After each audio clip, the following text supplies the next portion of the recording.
ایک دفعہ کا ذکر ہے، قدیم مصر میں ایک طاقتور اور مغرور بادشاہ فرعون رہتا تھا۔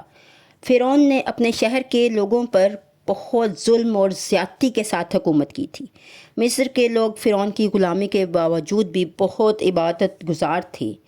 فرعون نے اپنے زمانے میں لوگوں کے مختلف گروہ بنا رکھے تھے اور ان گروہوں میں بنی اسرائیل سب سے حقیر اور کمتر جماعت سمجھی جاتی تھی۔ فرعون نے انہیں حد درجہ ذلیل کر رکھا تھا، ان کو سب سے نچلے درجے میں شمار کیا جاتا تھا۔ فرعون کے اعلان کر رکھا تھا کہ بنی اسرائیل کے سب غلام ہیں۔ وہ ان سے زر خرید غلاموں کی طرح مزدوری لیا کرتا تھا، ان کی عورتوں سے لونڈیوں جیسا سلوک کیا جاتا تھا۔ بنی اسرائیل اس ذلت سے نجات پانے کا انتظار کر رہے تھے۔ اس کی ایک وجہ یہ بھی تھی کہ انہیں ایک بشارت ملی ہوئی تھی کہ فرعون کے گھر میں ایک بچہ پیدا ہوگا جو انہیں نجات دلائے گا، اور یہ بھی کہا جاتا تھا کہ یہ بشارت انہیں اس طرح ملی تھی کہ خود فرعون نے خواب میں دیکھا تھا کہ بیت المقدس سے آگ نکل کر مصر کی جانب بڑھتی چلی آ رہی ہے۔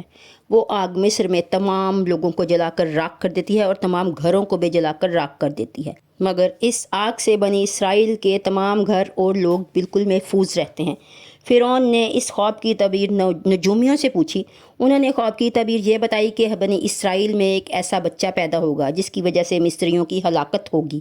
یہ تعبیر سن کر فرعون بہت ڈر گیا۔ تب اس نے ایک خوفناک حکم جاری کیا، بنی اسرائیل میں جو بچہ پیدا ہو اسے قتل کر دیا جائے۔ فرعون نے کہا کہ اگر بیٹے پیدا ہوں تو انہیں قتل کر دیا جائے، اگر بیٹیاں پیدا ہوں تو انہیں زندہ رہنے دیا جائے۔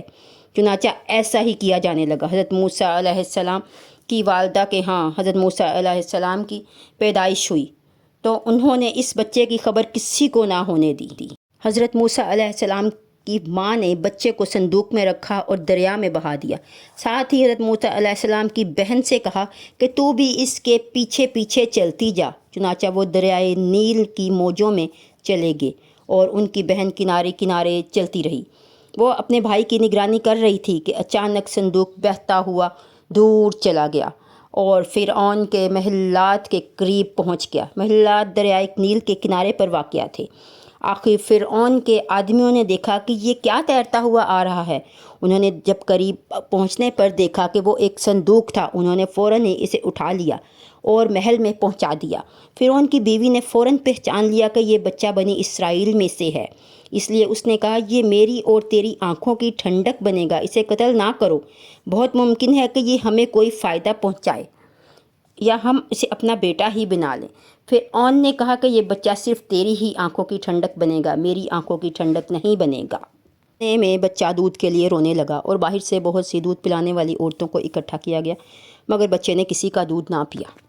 حضرت موسیٰ علیہ السلام کی بہن دور کھڑی یہ سب دیکھ رہی تھی۔ کہنے لگی میں آپ کو ایک ایسا گھرانہ بتاتی ہوں جو اس بچے کو دودھ پلا دے گا اور اس کو پال لے گا۔ فرعون نے کہا کہ تمہیں کیسے پتا کہ وہ اس کو پال لے گا؟ تو اس کی حضرت موسیٰ کی بہن بولیں کہ وہ ایک غریب گھرانہ ہے، وہ انعام و اکرام کے لالچ میں وہ بچے کو دودھ پلا دے گا۔ اور انہوں نے کہا چلو ٹھیک ہے۔ بہن بچے کو اپنے گھر واپس لے آئیں اور والدہ محترمہ بچے کو دیکھ کر بہت خوش ہوئیں اور بچے نے فوراً ہی ان کا دودھ پینا شروع کر دیا۔